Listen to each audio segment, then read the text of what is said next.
ফ্লোরে যদি কখনো অগ্নিকাণ্ড বা ভূমিকম্প ঘটে, তখন আজকে যে ফায়ার অ্যালার্মটা বাজলো, এরকম একটা অ্যালার্ম বাজবে, তখন আপনারা ফ্লোর থেকে যে পার্শ্ববর্তী এক্সিট বা সিঁড়ি থাকবে, সেই সিঁড়িতে সারিবদ্ধভাবে অ্যাসেম্বলি পয়েন্টে চলে আসবেন। অ্যাসেম্বলি পয়েন্ট কোনটা? এটা আপনারা যেখানে জমায়েত স্থান, এটা হচ্ছে অ্যাসেম্বলি পয়েন্ট।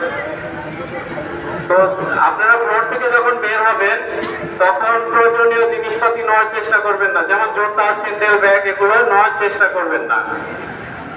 যদি আপনি স্যান্ডেল নিতে চান, স্যান্ডেল পরে যদি সিঁড়িতে নামে আসতে চান, তখন স্যান্ডেলে পরে পিছনে কেউ পা তুলে দিলে আপনি পড়ে যাবেন। পড়ে গেলে কি হবে? তখন আপনার পিছনে হাজার হাজার লোক থাকবে, সবাই আগুন ধরলে বাঁচার জন্য চেষ্টা করবে।